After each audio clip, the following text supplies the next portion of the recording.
शुरू में तो मैं आपसे क्षमा चाहता हूं और यहाँ की स्थिति क्या है आपने खुद आंखों से देखा है, इसीलिए थोड़ी देर हो गई, थोड़ी नहीं एक आधा घंटा देर हुआ, इसीलिए मुझे वक्त पे आपके सामने हाजिर होने का समय नहीं आया। तो इसलिए फिर एक बार मैं आपसे माफी मांग के अपने शब्दों को आगे बढ़ाऊंगा।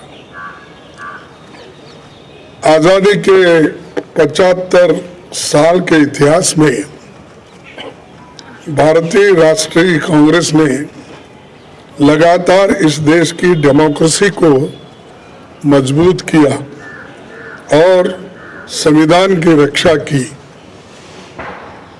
आज जब डेमोक्रेसी खतरे में है, संविधान पर हमला बोला जा रहा है और हर इंस्टीट्यूशन को तोड़ा जा रहा है, तो कांग्रेस पार्टी ने राष्ट्रीय स्तर पर ऑर्गेनाइजेशनल इलेक्शंस करवाकर देश की डेमोक्रेसी को मजबूत करने का एग्जाम्पल पेश किया है। कांग्रेस प्रेसिडेंट के चुनाव के सफल आयोजन के लिए मैं पार्टी के सभी डेलीगेट्स, सीनियर लीडर्स, वर्कर्स और जो कोई भी इस कार्यक्रम से जुड़े हैं उन सबको मैं धन्यवाद करता हूं। आप सबने डेमोक्रेटिक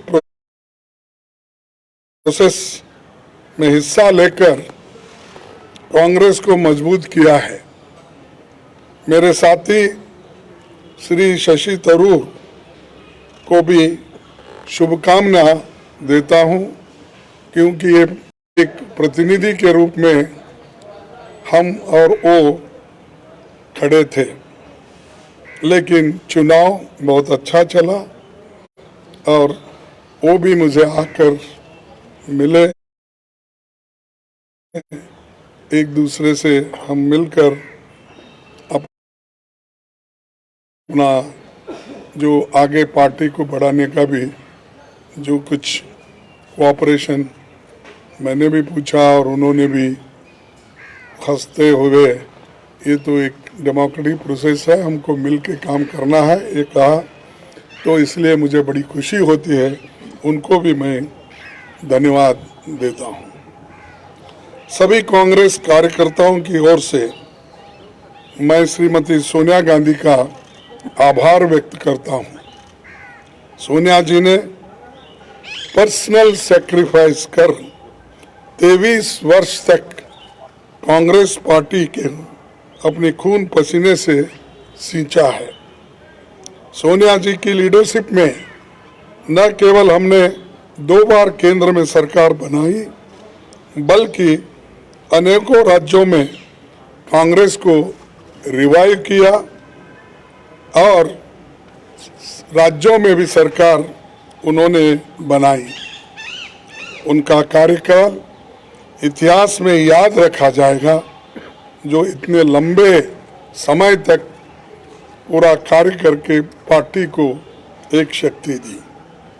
आज देश में सबसे बड़ी समस्या कमरतोड़ महंगाई यानी इन्फ्लेशन, भयंकर बेरोजगारी अनएम्प्लॉयमेंट, अमीर गरीब के बीच की खाई बढ़ते जा रही है और सरकार के द्वारा देश में फैलाई जाने वाली नफरत। देश की इन समस्याओं के खिलाफ जन आंदोलन तैयार करने के लिए पूर्व कांग्रेस अध्यक्ष श्री राहुल गांधी कन्याकुमारी से कश्मीर तक 3570 किलोमीटर की यात्रा पर निकले हैं। आज पूरा देश उनके संघर्ष से जुड़ रहा है। मैं कांग्रेस जनों और देश के लोगों से अपील करता हूं कि देश के हित में भारत जोड़ो यात्रा में शामिल होकर श्री राहुल गांधी जी के कंधे से कंधे मिलाकर चलेंगे। उन्होंने मुझे 1 घंटा पहले मुझसे उन्होंने कहा कि आपको अभिनंदन, आप कांग्रेस के अध्यक्ष बने हैं और मैं एक कांग्रेस के सिपाही के नाते काम करते रहूँगा और आगे बढ़ेंगे सब मिलके, ऐसा उन्होंने मुझसे कहा। इसीलिए मुझे बड़ी खुशी होती है कि वो पादयात्रा में रहते हुए वो अपना थोड़ा सा समय मेरे लिए उन्होंने फ़ोन पे बिताया, इसलिए मैं उनका भी धन्यवाद करता हूँ। आज हम सबको मिलकर कार्यकर्ता के तौर पर काम करना है। यहाँ न कोई बड़ा है न छोटा, सब बराबर है। हमें देश के संविधान पर हो रहे हमले और देश की डेमोक्रेसी को ख़त्म करने की कॉन्स्पिरेसी से मिलकर लड़ना है। हमें फैसिस्ट ताकतों से लड़ना है जो कम्युनलिज्म का चोला ओढ़कर डेमोक्रेटिक इंस्टीट्यूशन पर अटैक कर रहे हैं। हम संगठन को भी मजबूत करेंगे और इन चुनौतियों से भी लड़ेंगे। दिल्ली की सत्ता पर बैठे हुए हुक्मरान सरकार बातें तो बहुत करते हैं पर काम कुछ नहीं होता और असलियत में उनके चरित्र को 4 शब्दों में अगर मैं बताऊं कि ये है खोखला चना बाजे घना, तो ये उनका काम है। तो दोस्तों, हमारा मानना है कि देश एक तानाशाही की सनक की भेंट नहीं चढ़ाया जा सकता। हमें इकट्ठे होकर इन विनाशकारी ताकतों को हराना है। पार्टी के सभी दोस्तों को संसद से सड़क तक लड़ना होगा।